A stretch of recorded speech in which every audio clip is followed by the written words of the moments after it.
இன்றைக்கி வீடியோவில் எம்டி சால்னா எப்படி பண்ணுறதுன்றதை பார்க்கலாமா. ஒரு மிக்ஸி ஜாரில் அரை மூடி தேங்காவை கட் பண்ண சேர்த்துக்கலாம். ஒரு டேபிள் ஸ்பூன் பொட்டுக்கடலையும் சேர்த்துக்கலாம். தென் கொஞ்சமாக பெருஞ்சீரகம், ஒரு பச்சை மிளகா, 3லேருந்து 4 கேஷ்யூ நட்டையும் ஆட் பண்ணி நல்லா கொரப்பாக அரைச்சி அதை எடுத்து ஒரு பேனில் போட்டு நல்லா ரோஸ்ட் பண்ணிக்கலாம்.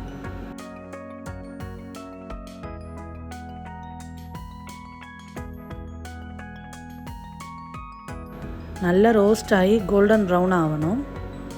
அந்த டைமில் இதை எடுத்து மறுபடியும் மிக்ஸி ஜாரில் மாற்றி நல்ல ஒரு பேஸ்ட் மாதிரி அரைச்சி எடுத்து தனியாக வச்சுக்கலாம்.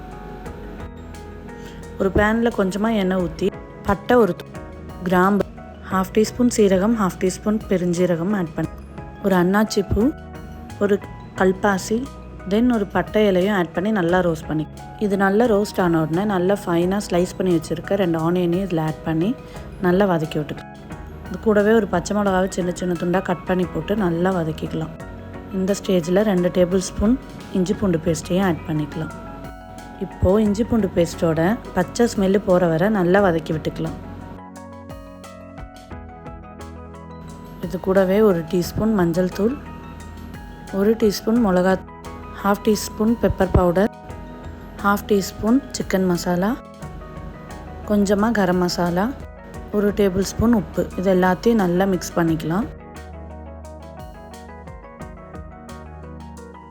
இதை நல்லா மிக்ஸ் பண்ணிகிட்டே இருக்கக்குள்ள இது கூடவே 1 டேபிள் ஸ்பூன் மல்லித்தூளையும் ஆட் பண்ணி நல்லா மிக்ஸ் பண்ணிக்கலாம்.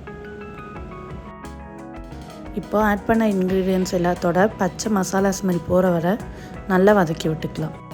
இப்போது மசாலாவோட பச்சை ஸ்மெல்லாம் போயிடுச்சு. இது கூட கட் பண்ணி வச்சுருக்க 2 தக்காளி ஆட் நல்லா வதங்கினதுக்கப்புறம் அரைச்சி வச்சுருக்க பேஸ்ட்டையும் இது கூட ஆட் பண்ணி நல்லா கலந்து விட்டுக்கலாம்.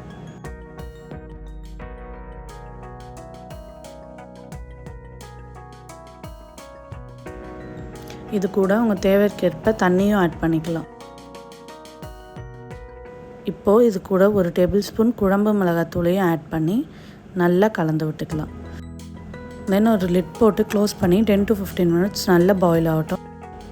இப்படி எண்ணெய் பிரிஞ்சு வந்ததுக்கப்புறம் ஸ்டவ்வை ஆஃப் பண்ணி ஒரு பாத்திரத்துக்கு மாற்றி கொஞ்சமாக மேலே கொத்தமல்லி தழையை தூவி சர்வ் பண்ணலாம். அவ்வளோதான், சூப்பரான எம்டி சால்னா ரெடி ஆயிடுச்சு. இது பரோட்டா, சப்பாத்தி இல்லை தோசை, இட்லி கூட வச்சு சாப்பிடலாம்.